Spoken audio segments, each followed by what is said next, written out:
নিজের ছেলেকে 80টা বেত মেরেছেন। কয়টা? 80টা বেত মেরেছে। এই ব্যাপারে অনেকগুলো বর্ণনা পাওয়া যায়। সবচেয়ে সহিহ বর্ণনা হচ্ছে মুয়াত্তা ইমাম মালিকের বর্ণনা। ওমর ফারুক রাদিয়াল্লাহু তাআলা আনহুর ছেলে আব্দুর রহমান মারুফুন বিআবি শাহমা ছিলেন মিশরে। ওখানে নাবিজ খেয়েছিলেন। নাবিজ হচ্ছে আরব দেশের লোকেরা দুধের মধ্যে শক্ত খুরমা রাত্রেবেলা ঢেলে দিত। ঢেলে দিলে সারা রাত ওই খুরমার রসটা দুধের সাথে মিশে দুধটা লাল হয়ে যেত। এটারে সকালবেলা খেত, খুব সুস্বাদু। এটাকে বলে নাবিজ।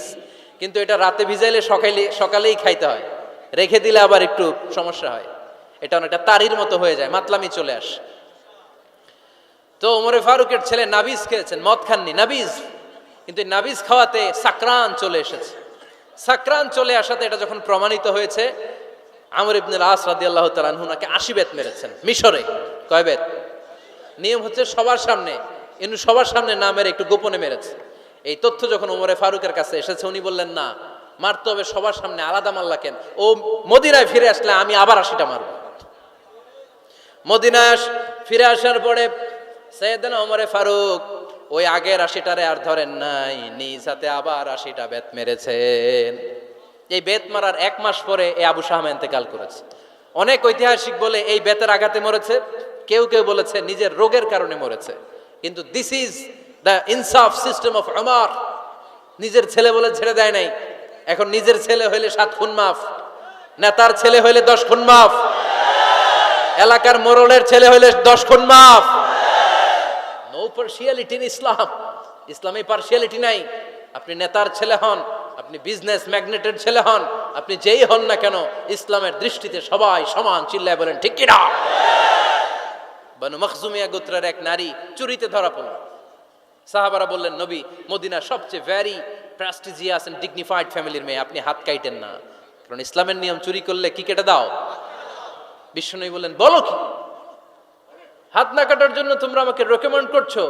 এটা আল্লাহর আইন। পৃথিবীর কেউ রেকমেন্ড করলো শোনার ক্ষমতা আমার নাই, কারণ আইনটা দিয়েছে কে? লাউ কানাত ফাতিমাতু বিনতি মুহাম্মাদিন সারাকাত লাকাতা মুহাম্মাদুন ইয়াদাহা। আরে বনু মাখজুমিয়া মেয়ে তো দূরের কথা, আমার কলিজার টুকরা ফাতেমাও যদি আজ চুরিতে ধরা পড়তো, তার হাত কেটে দিতে আমি 1 মিনিটও দেরি করতাম না। দিস ইজ ইসলাম। এই হচ্ছে ওমরে ফারুকের মানাকিব। এরকম ওমরে ফারুক কয়টা লাগবে? আওয়াজ করে বলতে হবে, কয়টা লাগবে? একটা লাগবে। এই সাইয়েদনা ওমরে ফারুক মদিনার প্রথম চিফ জাস্টিস ছিলেন। সর্বপ্রথম উনার পরামর্শ সাইয়েদনা আবু বকর রাদিয়াল্লাহু তাআলা আনহু কোরআনকে সংকলন করেছেন। আমরা এই যে কোরআন পড়ি 30 পারা, এমদাদিয়া লাইব্রেরির 114টা সূরা, কত সুন্দর সন্নিবেশ করা হয়েছে, এখানে সাজানো হয়েছে। আল্লাহর হাবিব সাল্লাল্লাহু আলাইহি ওয়াসাল্লামের সময় কি এরকম কোরআন ছিল নাকি? ছিল না। খেজুর পাতার মধ্যে, গাছের বাকলের মধ্যে, ওটের বড় হাড্ডির মধ্যে আর পাথরের মধ্যে খোদাই করা কোরআন ছিল। সাইয়েদনা আবু বকরের সময় রাদিয়াল্লাহু তাআলা আনহুর সময় যুদ্ধ হলো, 70 জন হাফেজ সাহাবী ইন্তেকাল করলেন। সাইয়েদনা আবু বকর রাদিয়াল্লাহু তাআলা আনহুকে ডেকে ওমরে ফারুক বললেন, ও আবু বকর, এইভাবে হাফেজে কোরআন সাহাবীরা যদি দুনিয়া থেকে বিদায় হয়ে যায়, আল্লাহর কোরআনও তো বিদায় হয়ে যাবে। আমার পরামর্শ হলো, আপনি সব বয়োজ্যেষ্ঠ সাহাবীদেরকে একসাথে করে কোরআনের সব কাগজগুলোকে একসাথে করে একটা নির্ধারিত কপির মধ্যে কোরআনকে সংকলন করে ফেলেন। সাইয়েদনা আবু বকর বললেন, যেটা আমার নবী করেন এটা আমি কেমনে করি? কিন্তু ওমরে ফারুক নাচরবান্দা বলে, না, এটা করলে কোনো খারাপ হবে না, ভালোই হবে। মুসলিম উম্মার জন্য এক জায়গায় কোরআন সন্নিবেশিত থাকবে, আপনি করেন। সাইয়েদনা আবু বকর রাজি হয় না, ওমরে ফারুকও ছাড়ে না। ওমরে ফারুক বলতে বলতে বলতে বলতে এমন ভাবে সাইয়েদনা আবু বকর রাদিয়াল্লাহু তাআলা আনহুকে ধরলেন, সব শেষে সাইয়েদনা আবু বকর ওমরে ফারুকের কথায় কোরআন সংকলনে রাজি হয়ে গেলেন। পড়েন সুবহানাল্লাহ। উনি বললেন, ওমর যখন আমাকে বারবার বুঝাতে লাগলো, আল্লাহ তাআলা আমার হৃদয়টা ওমরের কথা শোনার জন্য খুলে দিলেন। আল্লাহ তাআলা কেমন যেন আমাকে ইলহাম করলেন, আবু বকর করো, এই কাজের মধ্য দিয়ে আমি আমার কোরআনকে গোটা বিশ্বে জীবিত রেখে দেব। This is Omar. এই যে আমরা হিজরি সনের যে আমরা গণনা করি, এই হিজরি সনের প্রবর্তক হচ্ছে সাইয়েদনা ওমরে ফারুক। সুবহানাল্লাহ নাই? আপনাদের মনোযোগ আছে না গেছে? কই ঘুমায় গেলেন মনে হয়? তাকবীর দেন তো একজন আওয়াজ করে।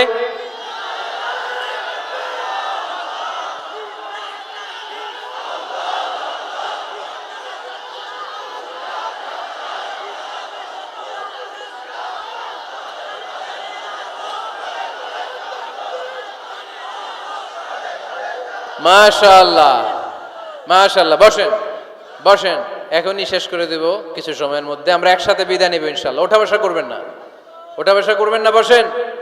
সাইয়েদনা ওমর ফারুক এই হিজরি সনের গণনা শুরু করেছেন। সাহাবারা বলল, আমিরুল মুমিনিন, খ্রিস্টানদের ঈসাই সন আছে, আমাদের মুসলমানদের কোনো সন নাই। আমাদের একটা সন থাকলে আমাদের জিজিয়া নিতে, আমাদের জাকাতের টাকা উত্তোলন করতে অনেক সুবিধা হবে। ওমর ফারুক বললেন, তাহলে কোন সালকে হিজরি, কোন সালকে মুসলিম সাল হিসেবে আমরা ঘোষণা দিতে পারি? একজন বলল, আমার নবী যেই সালে জন্মগ্রহণ করেছেন ওই সালে। ওমর ফারুক বললেন, না, আমার নবীর জন্ম আমাদের জন্য খুশির দিন, কিন্তু এটা আমাদের জন্য প্রেরণা নয়, প্রেরণা নবীর কাজে, ঠিক কিনা? আরো কিছু সাহাবারা বলল, তাহলে যেই সালে আমার নবী ইন্তেকাল করেছে ওইটারে প্রথম সাল ধরেন। ওমর ফারুক বললেন, না, যেদিন তিনি ইন্তেকাল করেছেন এটা আমাদের দুঃখের দিন, এটা আমাদের প্রেরণা নয়। আমাদের প্রেরণা হচ্ছে বিশ্বনবীর ত্যাগ, তিতিক্ষা আর কাজের মধ্য দিয়ে। জোরে কোন ঠিক কিনা? ওমর ফারুক বললেন, যেদিন বিশ্বনবী ইসলাম রক্ষায় নিজের মাতৃভূমি ছেড়ে মক্কা থেকে মদিনায় গিয়েছেন ওই দিনটাকে হিজরি প্রথম দিন ধরে আমরা হিজরি সাল গণনা করে শুরু করে দেব। ওইটাই হচ্ছে হিজরি সন। সেখান থেকে হিজরি সনের প্রবর্তন করেছেন সাইয়েদনা ওমর ফারুক রাদিয়াল্লাহু তাআলা আনহু। এই যে স্টেট গভর্নমেন্ট, এই যে প্রিজন, জেলখানা, ক্যান্টনমেন্ট, সচিবালয়, গণভবন, বঙ্গভবন, মুক্তিযোদ্ধাদের ভাতা, রাষ্ট্রীয় ভাতা, এই সব নিয়ম কানুন সাইয়েদনা ওমর ফারুক তার রাষ্ট্রীয় আমলে তিনি নিজে করেছেন। চিল্লায় পড়েন আল্লাহু আকবার। মুসলমানদের আলাদা কারেন্সি, নিজস্ব মুদ্রা ব্যবস্থা নিজে চালু করেছেন। সৈনিকদের মধ্যে যারা বিবাহিত প্রতি 6 মাস অন্তর অন্তর 1 মাসের ছুটি কাটাতে তারা ফিরে আসবে, সাইয়েদনা ওমর ফারুক চালু করেছেন। চিল্লায় আওয়াজ করে পড়েন আল্লাহু আকবার। এই যে আমরা 20 রাকাত সালাতুত তারাবি পড়ি রমাদানে, পড়েন না আপনারা? এটা সাইয়েদনা ওমর ফারুক চালু করেছেন। সুবহানাল্লাহ পড়তে পারলেন না? কোরআনে মোট 22টা আয়াত আছে যেখানে সাহাবারা ইনডিসিশনে ভুগছিলেন। বিশ্বনবীর মত একটা, ওমর ফারুকের মত আর একটা। এই 22 জায়গায় আল্লাহ তাআলা বিশ্বনবীর মতের পক্ষে আয়াত নাজিল না করে ওমর ফারুকের মতের পক্ষে কোরআনের আয়াত নাজিল করেছেন। আওয়াজ করে পড়েন আল্লাহু আকবার। এদিকে উঠলেন কেন আপনারা? যারা উঠছেন আমার দিকে তাকান।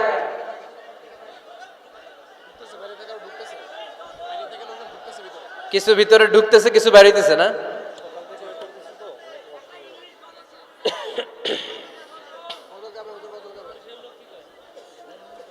সাইয়েদনা ওমর ফারুক, আমরা সাহাবীদের জীবন চরিত পড়তে চাই না, কত যে অনুপ্রেরণামূলক দৃষ্টান্ত সাইয়েদনা ওমর ফারুক আমাদের জন্য রেখে গিয়েছেন। ওমর ফারুক যখন খলিফা, দিনের বেলায় যদি রাষ্ট্রে কোনো নিয়ম জারি করতেন, দিনের বেলায় জনগণকে কোনো বিষয়ে যদি নিষেধ করতেন, রাত্রে বেলায় খাওয়ার সময় ফ্যামিলি মেম্বারদের সবাইকে বলতেন, এই দিনের বেলা আমি জনগণকে এই কাজ করতে নিষেধ করেছি, তোমরা আমার ফ্যামিলি মেম্বার, খবরদার তোমরা এই কাজ করো না। জনগণ করলে যতটুকু শাস্তি, তোরা করলে পাবি ডবল শাস্তি। সুবহানাল্লাহ কইবেন না? আমাদের নেতারা ওই বাড়ির বিচার করে, ওই বাড়ির মাইয়ার বিচার, ওই বাড়ির পোলার বিচার, নিজের পোলা গাঞ্জা টানে, আছে না নাই? নিজের মেয়ে অপরাধ করে, আছে না নাই? আহা, কি নেতা ছিলেন ওমর ফারুক। আগে নিজের ঘর সামলিয়েছেন, আগে নিজেকে সামলিয়েছেন, নিজের ঘর ঠিক করেছেন। বলেছেন জনগণ করলে যত বেদ, তোরা করলে double Veda. This is call leader, ঠিক কিনা? এক বাবা এসে বললেন, ওমর ফারুক আমার ছেলে কথা শুনে না, বেয়াদব। ওমর ফারুক ছেলেরা ডাকলেন, বাবা তুমি তোমার আব্বাজানের কথা শোনো না, এটা তো কবিরা গুনাহ। ছেলে বলে, ওমর ফারুক সব দায় দায়িত্ব আল্লাহ ছেলে মেয়েদেরকে দিয়েছে,